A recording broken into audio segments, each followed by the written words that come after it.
so apologies if I'm seem like I'm looking away from you all, but I'm looking at two different screens at the same time.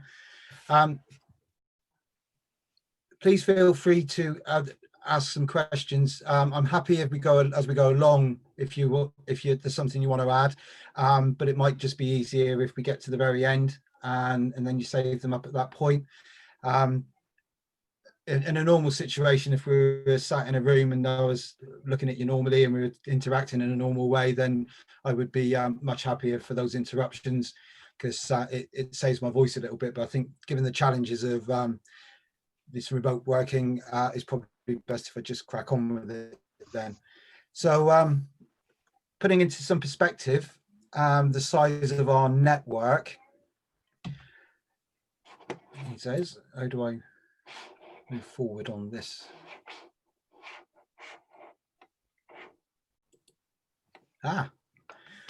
So how long is the Devon Road network? But if you're able to sort of come straight back to me, I'll be asking the questions. Many of you probably know it's just over 8,000 miles. We have one of, if not the longest highway networks in the country, certainly the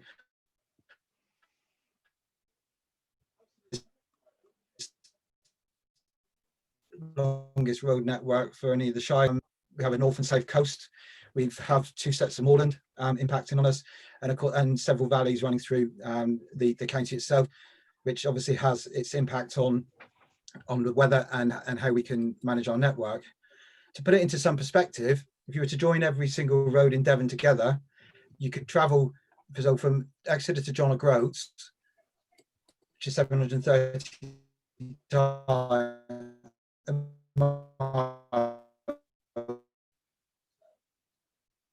nearly there and back nearly 6 times. So I think that really is just put into perspective the mammoth task we have of maintaining the network in Devon. So why do we treat the road network? Apart from the obvious, to try to keep it as safe as we possibly put stats on us to do so. The Highways Act of 1980 is our main governing legal statute, and there's a section in there that says, in particular, highway authority are under a duty to ensure, so far as is reasonably practicable, that safe passage along a highway is not endangered by snow or ice. And there was an amendment that imposes, but I think one of the things that's really key to remember here is it talks about so far as reasonably practicable. Now, there's no way we could treat 8,000 miles of road network. It's impossible. We can't access some of those roads with the large gritters, etc. So this is where the reasonably practicable bit comes in. So to support us, please ignore that image of the well-maintained highways. That's the old code of practice. So I've yet to update that with the new name. A couple of years ago, a new code of practice was issued to highway authorities. There was a lot of changes in there, and the emphasis moved to a risk-based approach. But basically, it states in there, and it has been this case for many, many years, that given the scale of financial and other resources involved in delivering winter service, it is not reasonable to either provide the service to all parts of the network or to ensure that running surfaces are kept free of ice and snow at all times, even on treated parts of the network. So those things are really quite key as far as the law's concerned, and about how we might defend any claims that come our way for personal injuries or damage to property and vehicles, etc., as we go through the winter months.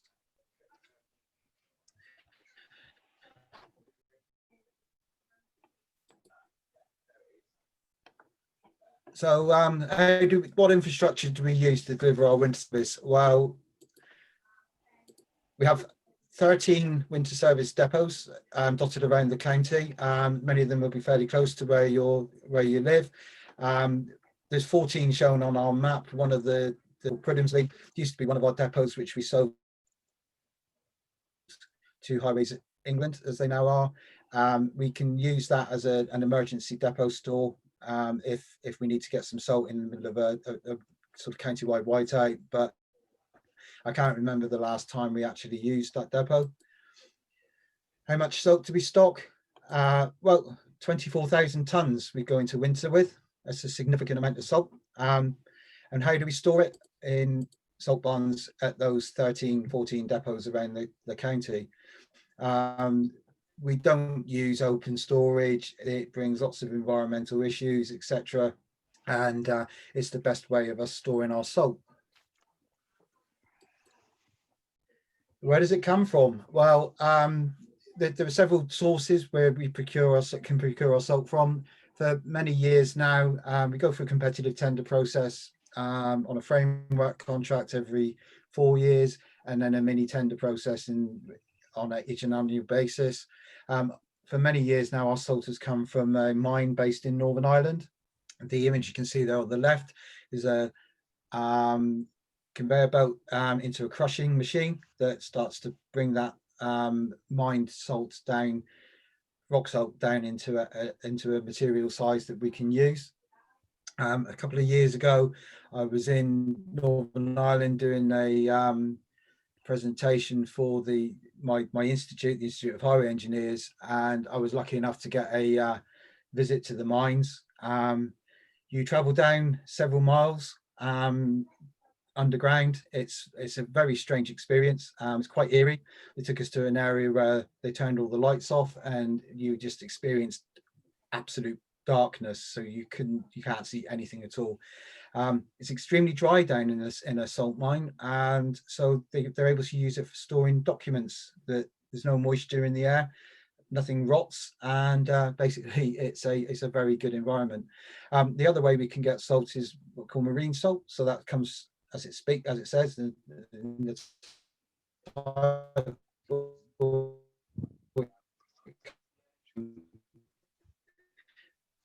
from the sea, and there's a couple of methods that may come from. It can be a byproduct of basically water evaporate and leave the salt behind.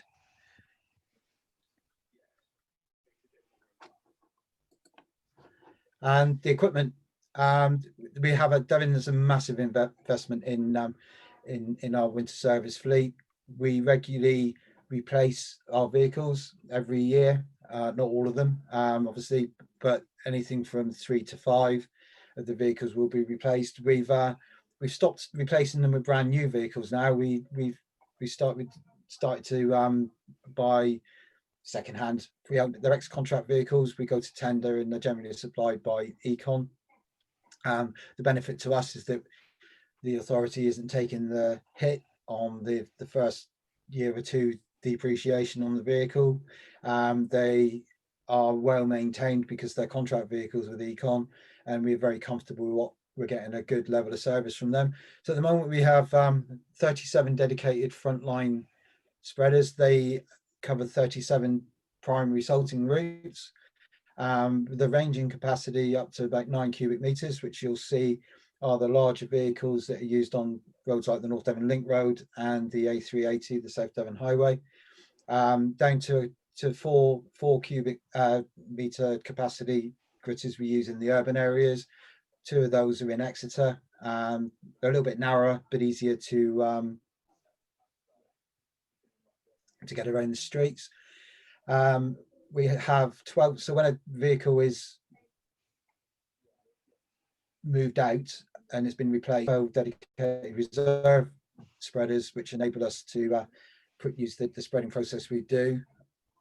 And then we have about 17 D-mount spreaders that go into back of lorries. The tractor mounted snow blowers, you can see in the image there, extremely effective. I don't know whether we've got anybody from the Linton or Lynmouth area. During Storm Emma, we had issues, and obviously the Lynmouth got cut off. Snow blowers got us through to those communities very, very quickly in very challenging conditions. Effective and very mobile, several hours to get to where it needed to get to. We're just in the process of buying some trailed gritters that go behind tractors. They hold 4 meters cubic capacity. We've already got 3, and there's 4 more on order this winter that we're just waiting to arrive at any point now. There's a bit of a theme going on here. We're utilising the tractor plant that we used during the the summer for grass cutting, or through spring through to autumn for grass cutting, and for our ditching and siding works, so we can utilise those during the winter. And 70 snow ploughs plus for the tractors and for the gritters. So kind of a bit of animation here, basically how a gritter works. So the big hopper, big yellow bed at the back, the salt goes into there, and we have brine tanks on the outside of the gritters. So what we use in Devon is a system called pre-wet.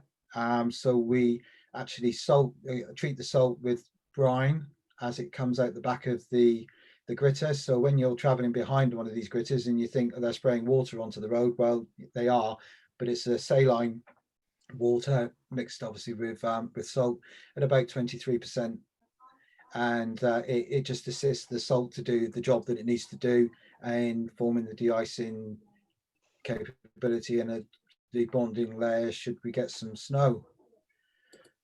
So the salt makes its way to the back of the gritter through a belt or auger system. Ours will use a belt, just like a conveyor belt, but you can use a steel auger. At the back, there's a gate that goes up and down, and all these different elements impacts and the spray, the rate of the salt comes out the back of the gritter, which then allows us to control our spread rates, and our nominal spread rates range from 8 grams a square metre to 20 grams a square metre, depending on the conditions that we're treating. Those low spread rates have only been brought about because of the quality of the equipment that we now use, some of the knowledge that we've got, and the way that we look after the salt, and the way that we look after the gritters. In turn, the upgrade that we used to the control boxes within the gritters was repaid in the first winter on savings on salt that we don't need to use, but by reducing the spread rates. Comes out the back, go down a couple of chutes onto what we call a spinner. The brine tanks have just appeared there. So the brine tanks are spraying water, saline water, over the salt that comes out of that mine in Ireland, and it then drops onto the spinner and is spread on the road. So the spreading patterns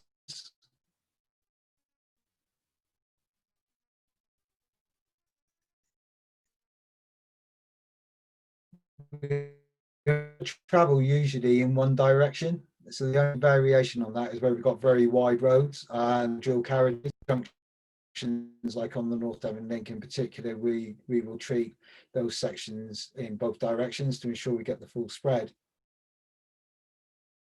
The way the spreading patterns work is something we call symmetry. It's from the box within his within his cab, and it enables him the gritter and the spread width as well as the spread rate. So there's an awful lot going on in that cab. Just a quick graphic to demonstrate how the salt and comes onto the spinner, and the direction and the symmetry depends on where the chutes and the gates, the chutes lie, and the angle that the salt comes out and drops onto the spinner. It's much better if you're in front of me to see this, because I could start asking you some questions. But if the chute adjustment is fully open or fully closed, salt comes along the conveyor belt.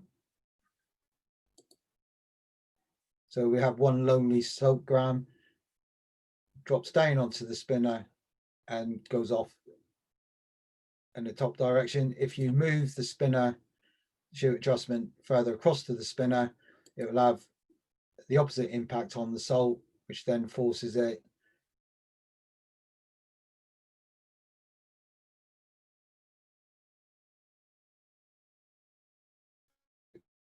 the opposite direction. And this is how we control that a quite agricultural process, but enables us to spread to within 5% of 8 grams a square metre. And depending on the nature of the road that you're working, so the normal typical Devon minor road network where we've got single one-way single track roads, the spreader would just spread from the centre equally either side of the gritters to ensure full width spread. To assist us in delivery of this, we use a gritter tracking system and enables us to live track gritters as they're out and about, but also enables us to check where they've been, ensure that there's the route compliance is there, that the drivers are doing what we ask of them, and we can start to see if there are any issues and take any action if necessary to try to resolve those issues. As far as winter service delivery is concerned, what we treat and what we don't treat, and how we do that, we have 5 key components to winter service. What most of you will be aware of is what we call our primary salting routes. That covers about 1,665 miles, about 20% of the highway network. During extended freezing, so what we really define as a day where the road surface temperatures are likely to stay below 0 into the next day, we can call on our secondary routes, which add another 350 miles, or 5% of the total highway network. When we get widespread snow and ice, we have our snow plans. Recent years, we seem to have experienced several of those, apart from the last 2 years. The last major event was Storm Emma, which was very severe, and then we had the 2 storms of the year before. We also have what we call a minimum winter network, which is about 150 miles. It's never been implemented, and I'll explain very shortly what that is. But it basically is our A road network or access to the market towns. And then we got the self-help element, which we routinely prepare for, and this is where the communities come in through the snow warden schemes, grit bins, salt bags, all those sorts of things, and Rob's going to cover some of that stuff with you when I'm done. So what defines our precautionary treatment criteria? Strategic routes, A and B roads, and some of the C roads with more than 1,000 vehicles a day. That's measured in a February day. There's no point in measuring that in July in our lovely coastal areas, because the traffic flows are going to be massive. During the winter, obviously, traffic is considerably reduced. Access to settlements of over 500 people. So that refers to parishes, but it's the main residential area. So not all of the geographic area of a parish, of community. It's where the main community is settled. We ensure some cross-county boundary consistency. We've got various parts of our network that is treated for us by Cornwall Council and Dorset, and vice versa. We do some stuff for Plymouth and Cornwall, and also not for Cornwall, for Plymouth, Somerset, Dorset. So we work together to try and make sure that all those pieces, that's defined as a 24-hour access required. So A&E units, some police stations, some fire stations, most of the fire stations, to be fair. Bus routes with a very frequent service, that's one bus every 15 minutes on the clock phase. Access to all the secondary schools within Devon, and that includes this requested by the NHS. This last bit came out of a review in 2010 when we experienced that very, very harsh Christmas winter. Lots of thick ice on the network. The NHS was struggling. It's got a familiar ring to it at this moment in time, doesn't it? But the NHS was struggling with being able to get patients home or into the cottage hospitals, and they were having difficulty with ensuring that they could free up beds within the main key hospitals in the county. Like I say, it's 1,665 miles, 20% of our network. Interestingly, unless I'm spelling mistake, it covers over 70% of the traffic on our highway network use, and it gives reasonable access to over 80% of the population of Devon. So the scale to increase that is very, very slow. So you could add another 1,000 miles to the Sultan network, and you would benefit about 1 or 2%, if that. The routes are optimized to deliver the most efficient and effective service, and obviously the more you add to it, the less efficient that becomes, and fewer people benefit from that percentage increase. Settlements over 100 people, bus routes of 30-minute frequencies. The county council's park and ride sites, they're all treated, and are critical DCC properties that deliver essential services. This slide was written long before coronavirus was with us, so this was all. We started to make some changes when the first bird flu outbreak came in, and there was a risk of that being passed on. So obviously we're doing a lot of work at the moment, working with the NHS and other partner organisations to make sure that we're able to support our being put in place to deal with us coming through the other side. So at all the mass testing centres that you may be aware of around the county at the moment, we're ensuring that all the main highway accesses are treated. And if it's a site that's a Devon County Council site, we're looking to see what we can do within the site ourselves as well.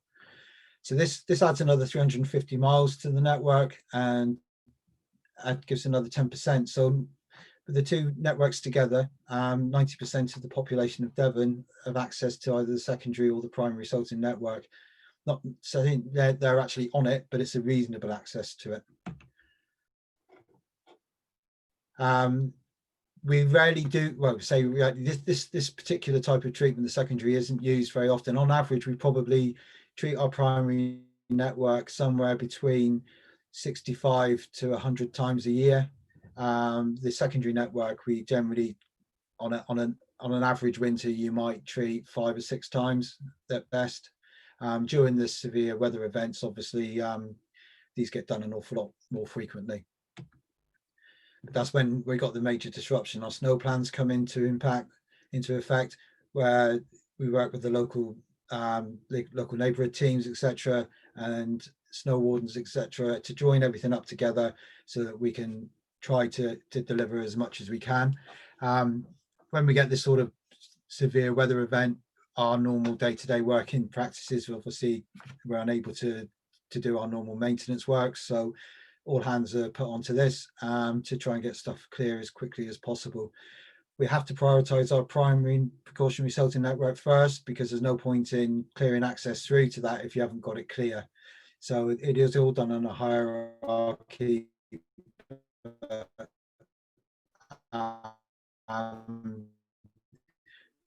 There are some bits that are supported by our snow wardens, etc. Given the two main dual carriageway have a couple of specific, the A381 at Telegraph Hill is a joint one with Highways England, which probably gets implemented at least twice a year, if not more, because we tend to ramp it up even before something's happened. So there's an awful lot of planning goes in to try to prevent disruption as best we can. I'll skip through these, but basically it explains how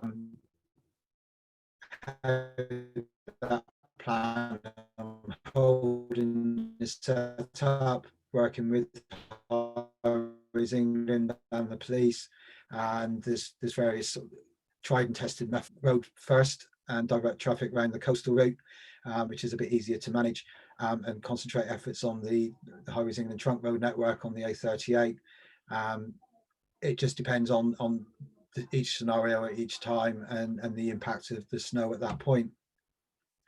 One of the things that we never want to forget about is that North Devon Link Road has got some quite dramatic height changes along its route, and those of you that live up, work up that part of the county know that once we get up onto Rackenford and towards Knowstone, it's very high there, and you can quite often have some snow up there long before you see anything down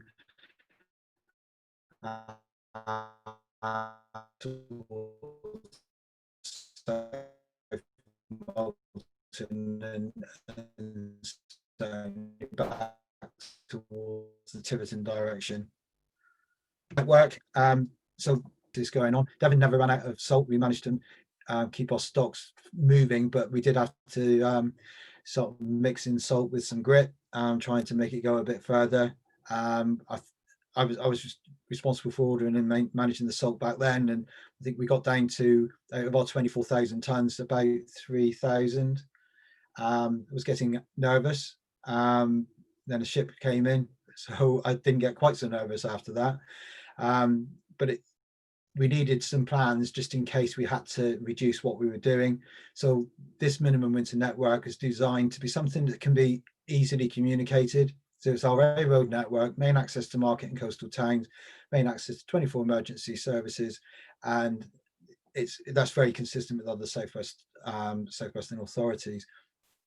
People like me can't just say, "Oh, I'm going to treat the minimum winter network." It needs to be a decision that's made way above my head, and it's following. We would have a consultation with Stuart Hughes. He's the cabinet member for highways, and discuss what we were needing to do and why. And there's some of the reasons. It could be a salt shortage, driver shortage, fuel shortage. I think one of the things I really want to reassure you this winter is that we've worked with Skanska very closely on acts that COVID may have on us. We're confident that as best as laid in place, and we would really not expect to be introduced in this minimum winter network. You never say never, and I'm touching my wooden desk while I say that. But you know, the best laid plans is what we can do. So we have some very, very strong contingency in place. Skanska allocate 3 drivers per gritting route at this moment in time. So they've got about 102 drivers throughout their organisation. They can find another 100 drivers on top of that through managers or admin staff who could drive a gritting lorry if need be. So obviously we would just keep going. It is a bit more of a challenge with the gritters, because if you're interchanging drivers in a vehicle, obviously we need to make sure they're cleaned down inside the cabs. So there's various cleaning operations in place, and we're employing the use of a bomb type thing inside the cab, which they can set off, and will clear out anything that might be lingering within the cab. So the reality of that, though, is that we dropped down to about 10% of our overall highway network. And one thing just to reassure you as well, we don't give away our salt to other authorities at our own expense, and we certainly won't use mutual aid where another authority is not as resilient and they're not meeting the codes of practice recommendations. The last bit is the self-help. So I'm sure you're all very familiar with our salt bins, grit bins that are out there, and bags. Rob's going to do a brief presentation on the snow ward, so I won't go. Very, very briefly then, just I'm virtually at the end now. Decision makers like myself, we use various technologies to determine what action we were going to take. We get a weather forecast that comes in 1, 2, 3, 4 times a day. Get a 6 o'clock forecast in the morning, 9 o'clock, and one around 11, and another one about 5 o'clock in the evening. That forecast gives us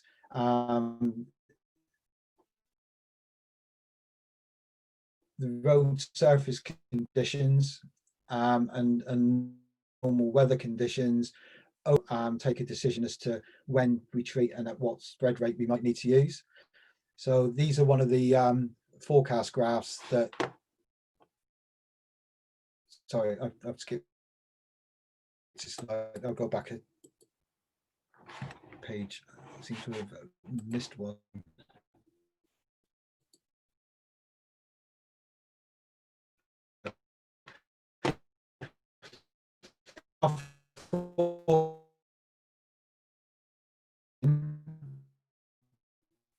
very much like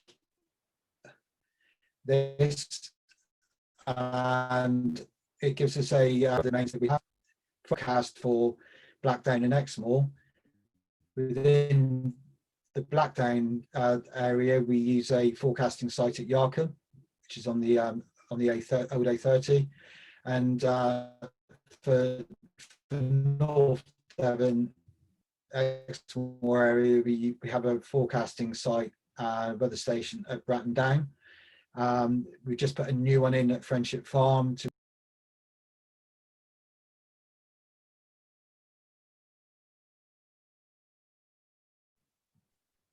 Okay, it seems like Andy was having some issues with his internet there.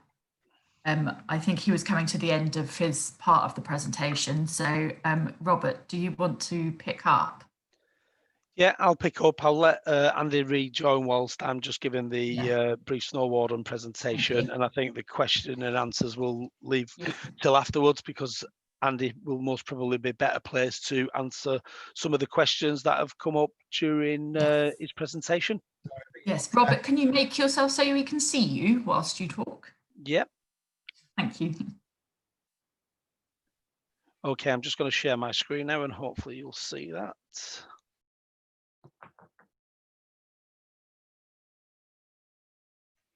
And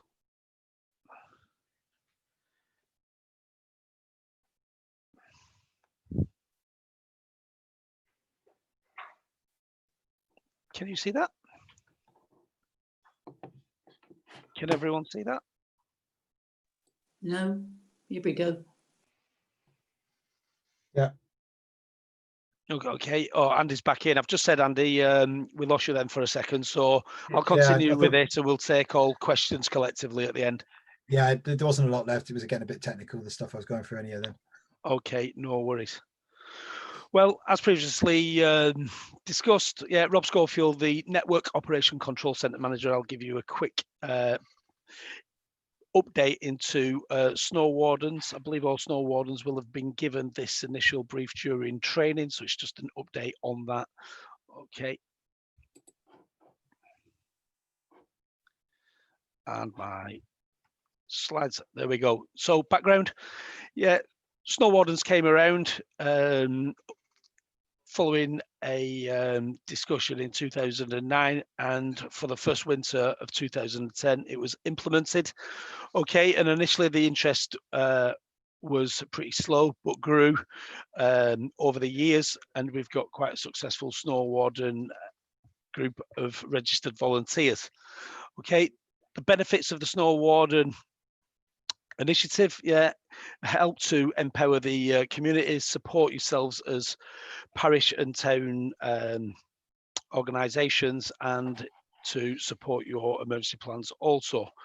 It helps and assists in coordinating the local effort, whilst maintaining the communication link with yourselves and DCC during the winter service period.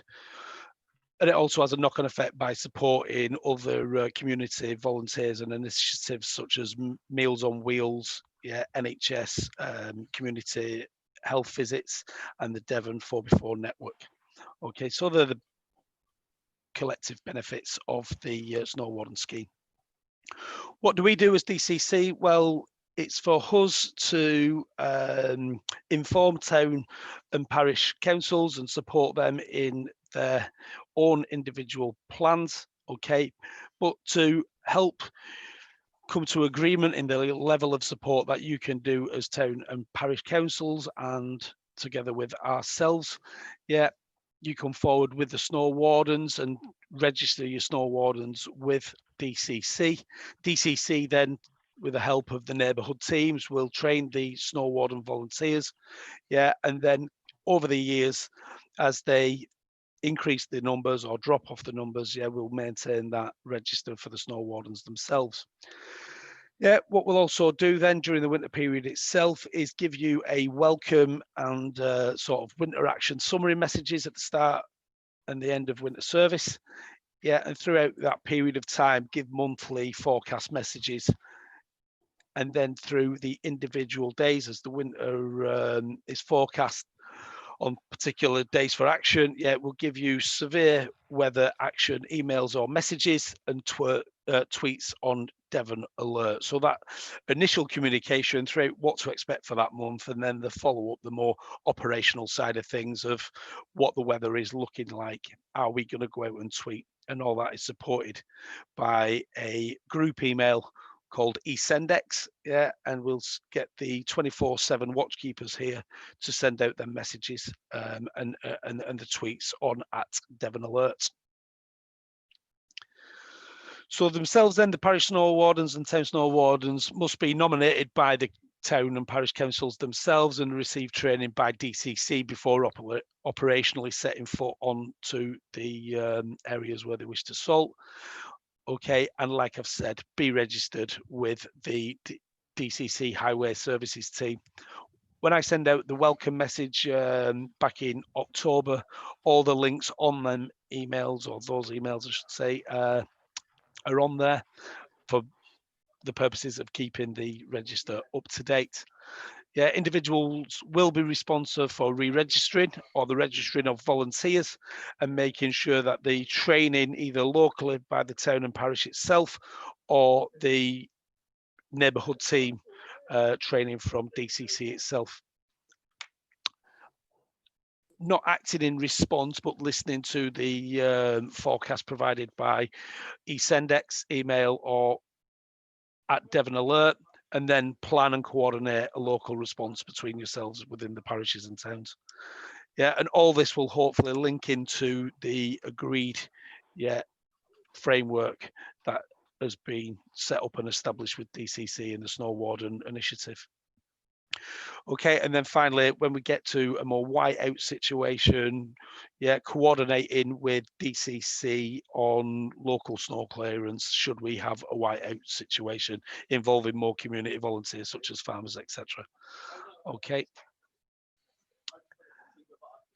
Community volunteers themselves then, yeah, are to be registered with the snow warden. So if this is additional volunteers within your patch, and they must be locally trained to work on the network.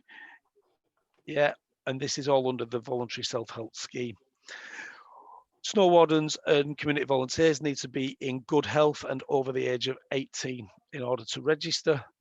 Yeah, and once the operational work is taking place, that needs to be coordinated and managed via the snow warden should community volunteers go out onto the network itself.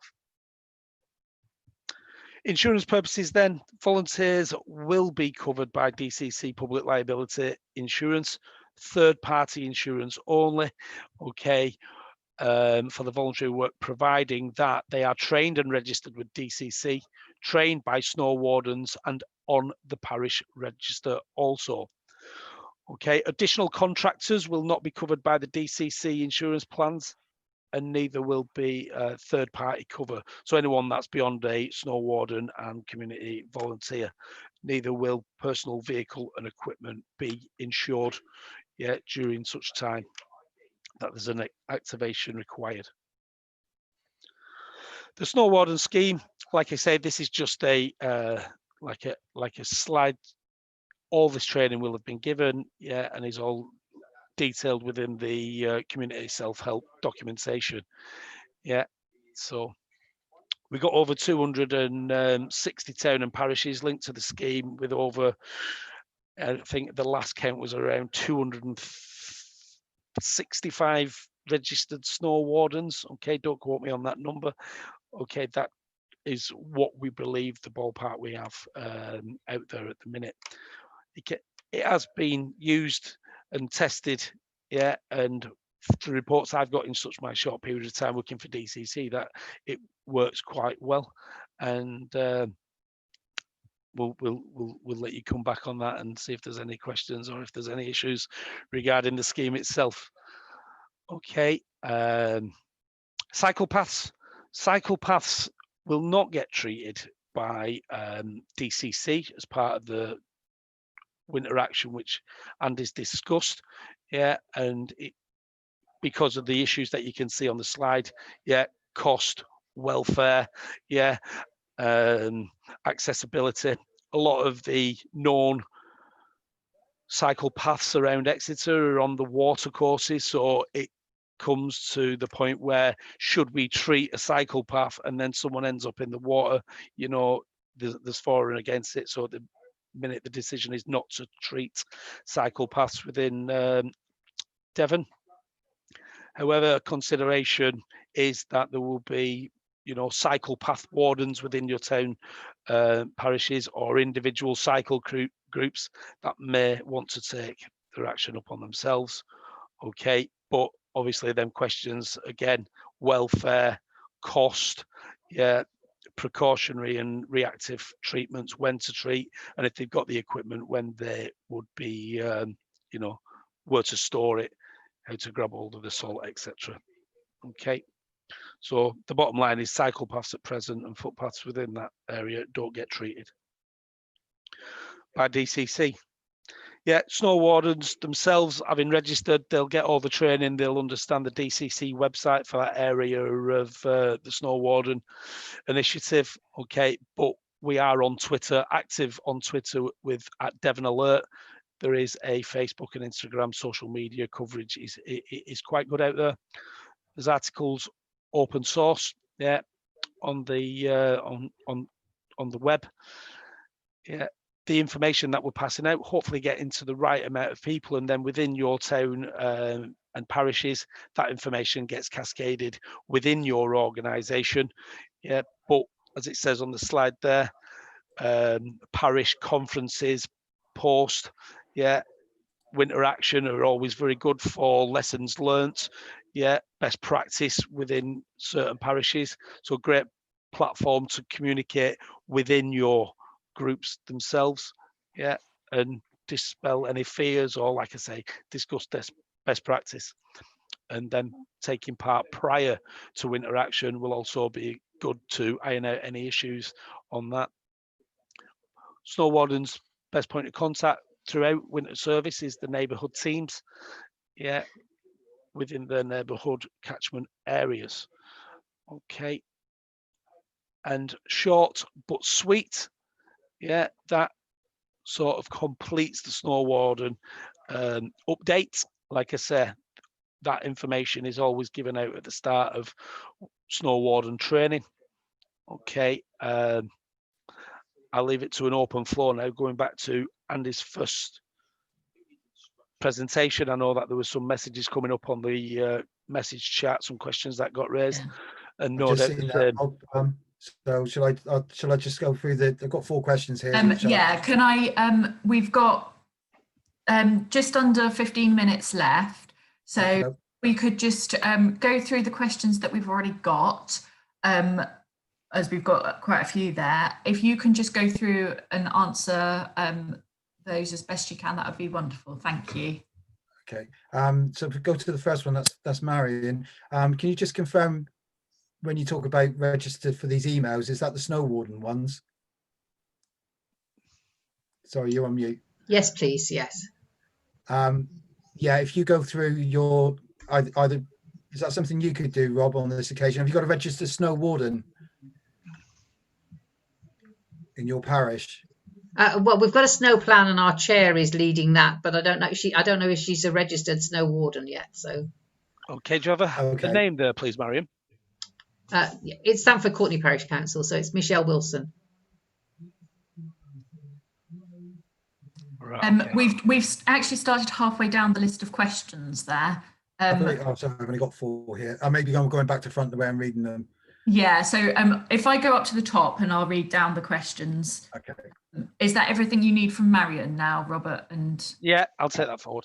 Thank you. Okay, so we have David has asked what impact the salt has on the environment. That's a good question. Well, salt is a chemical. We try to limit any impact on the environment, as in the wildlife and water courses. We are very mindful on the pre-wet process limits the amount of salt that we need to spread now. Therefore, that has positive environmental impacts, and it also means we get what we call less bounce on the road surface. So when we used to spread dry salt many years ago, and it was a 10 mil brick that was being thrown out the back of a gritter, we used to get an awful lot of bounce onto the footways and into the verges and into the watercourses and the drainage ditches and all those sorts of things. Obviously, the use of pre-wet means we get virtually no bounce at all. So we're actually targeting the salt onto the road surface itself. Now you will get wash off down into the drainage systems, so you can't eliminate it completely, but we are talking about very small quantities of salt. Obviously, salt can still have an impact on vehicles. The motor manufacturing industry don't like us salting stuff. Neither do our bridge engineers like us salting stuff.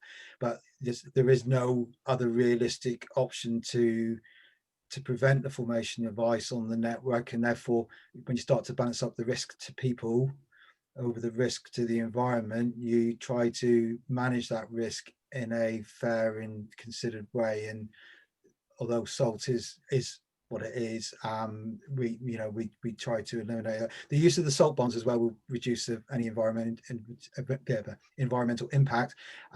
When salt used to be stored in open piles, you'd get leaching into watercourses and etc. So we use interceptors and all sorts of different methods to manage any environmental impact. Okay. A couple of quick questions. Do you add antifreeze liquid when applying the salt? I think the answer is no to that. Salt is the antifreeze. Yeah. So okay. you can't. There are other chemicals that can be used rather than salt. Anybody that's travelled on a plane during winter months, particularly in some of those very cold European countries, if they start on a plane when it's being de-iced, that's obviously a chemical that's being sprayed over the plane to prevent formation of frost. You're and ice on dropping, the your wings. internet's So dropping out they're again treated, there. that's really expensive. It costs about £30,000. Sorry. Yeah. There are others, like I say, that still dropping out. Yeah, you were dropping out. So if we just move on to the next question, will leaving the EU. There is a okay. Will leaving the So EU something about leaving on the the EU? supply of salt? Yes, will leaving the EU have impact on supply of salt in the future? I don't think I know the answer to that. At the moment, both suppliers are UK based. Okay. So Irish Salt Sales, where we get our main supply of salt from, is in Northern Ireland. So obviously leaving the EU won't necessarily impact depending on what goes on across. It's a politics game, that one, which I don't think I can really comment on. No worries. Let's move on to the next question. Yeah, I don't. The simple answer is not at the moment. No. Yeah. Okay. So we have Steve who's asked, we used to get our salt delivered loose and stored in a barn. Now we're getting it on pallets in plastic bags. Opening wet bags in a snowstorm, as I had to do last year, is difficult. More importantly, the plastic waste after emptying bags is not in keeping with Devon 9 and our local approach to the environment issues. Can we go back to loose salt, please? When you talk about loose salt, I'm assuming you meant it was in a 1-ton dumpy bag rather than the individual bags.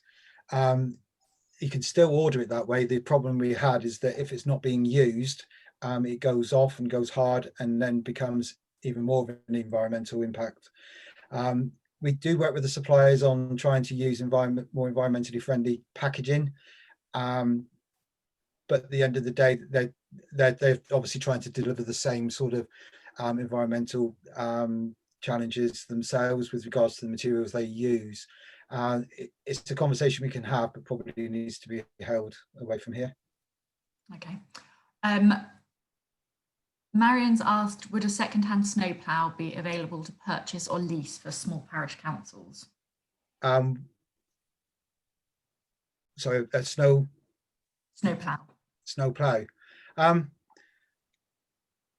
We get rid of a lot. I mean, I think we'd always work with local communities to see what we can do. It depends on what it's being mounted on. The the plows that are mounted onto the front of the gritters wouldn't be practical for anyone unless you've got a gritter. But the tractor mounted ones, for obviously if you've got a farmer within your community that's willing to do that stuff, then there can be some benefit. We also have the ability through our procurement processes to assist in buying them at the more competitive rates that we get through bulk buying, etc., and the power that Devon has in its purchasing power. Thank you. Quick question from Nick is, are these tractor mounted spreaders the same as used by farmers to spread fertilizers? Simple answer, yes. Except they've got salt sensors on. They're all working the same principle. A gritter is a very, very fancy fertilizer spreader with a few more bells and whistles on it. We've got another question from Steve saying, every year we have to salt our rural parish in order that critical care workers can visit daily residents. We salt using a privately owned tractor with a tractor mounted spreader attached. We need to replace this as the salt has attacked machinery. The cost of one of these exceeds our precept. Is there any moves? In fact, this is a similar question to Marian's really. Is there any moves to get preferential purchase price and grants to assist parish councils when the definition of reasonably practical is different from yours? Yeah, that's one of the challenges we all have, isn't it? I think it's what you're asking is very rare to have that level of service, and it's fantastic to hear that. I'm sure when we're in the process of moving things around, we can have a conversation, because I suspect we'd replace our frontline type equipment more regularly than the parish would need to, or the volunteer would need to. So it's whether or not we've got, I think, a conversation to be had. Thank you. We've only got a few minutes left, so if we could go through these questions quite quickly, and I think you've already answered these next two actually.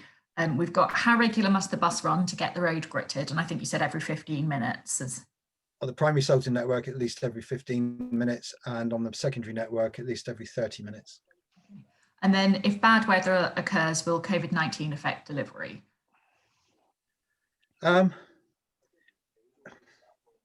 Delivery of our winter service.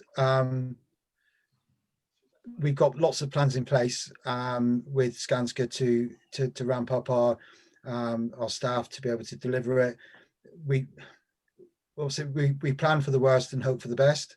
So the reality is it would take a significant drop in staff through COVID to actually majorly impact on the delivery of our frontline service. Okay. Marian's asked, where do we have to register for these emails? That's the one we just answered to start with. With that.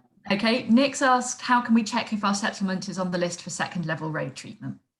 That's an easier one. On the Devon County Council website, you can access our winter service plan. I've put it up on the public website. It's an accessible document, so you can view the secondary routes.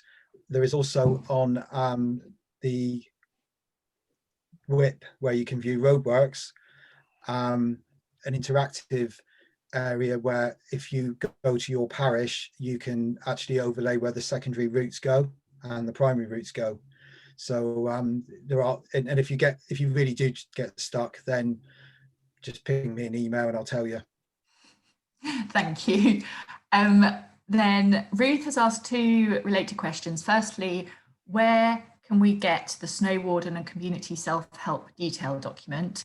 And secondly, is Snow Warden training online, or is there travel to the training, and what is the time commitment? Also, is it to join the scheme this winter?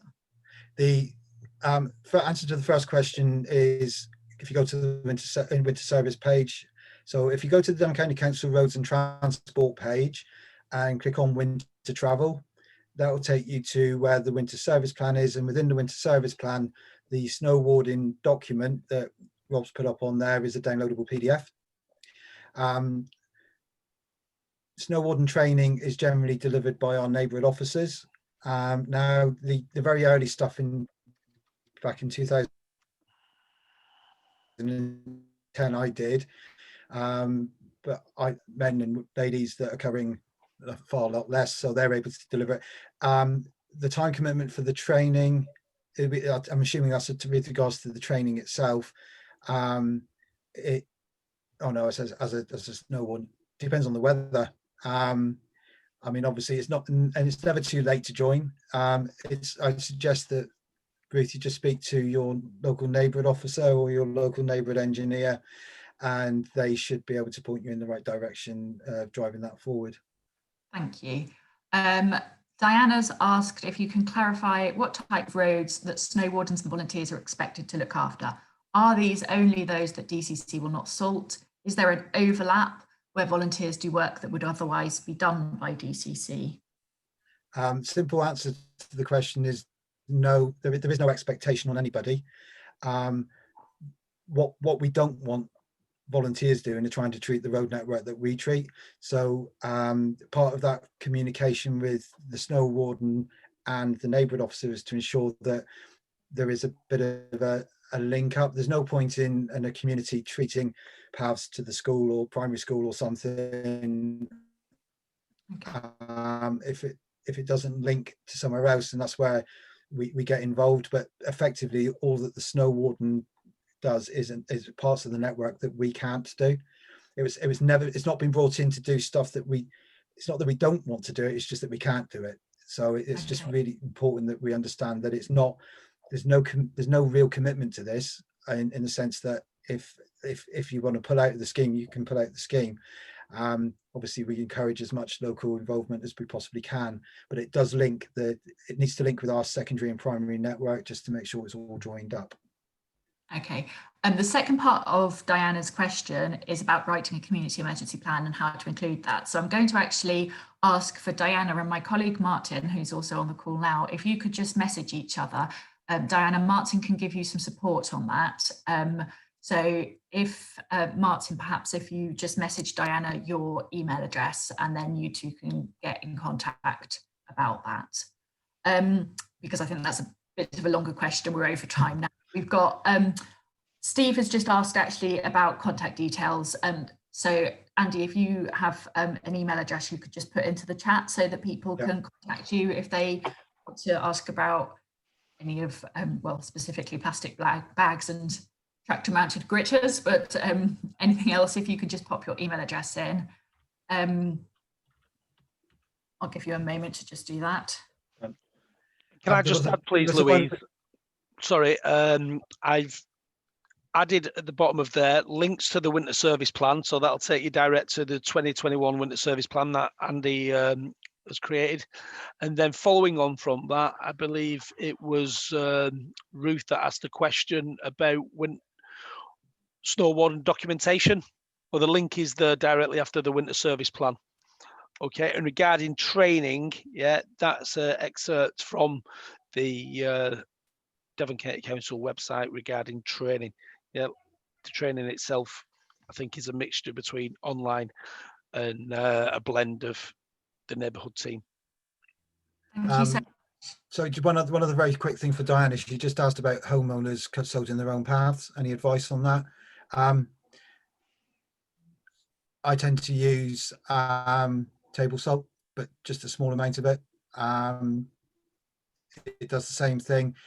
Put too much down and you'll make it more slippery than icy. And this is one of the issues that we have with why we've done a lot of this training on how much salt you put down, is that if you put too much down, it won't do anything. It'll just sit there and then becomes massive ball bearings underneath your feet.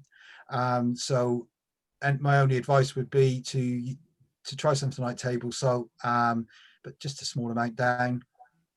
And bear in mind that a lot of the time you're cutting out not again, gonna have Andy. an issue on your pavement, because most of the time. Okay, yeah, I would suggest you can use a bit of table salt, but just small quantities, very small quantity. All right.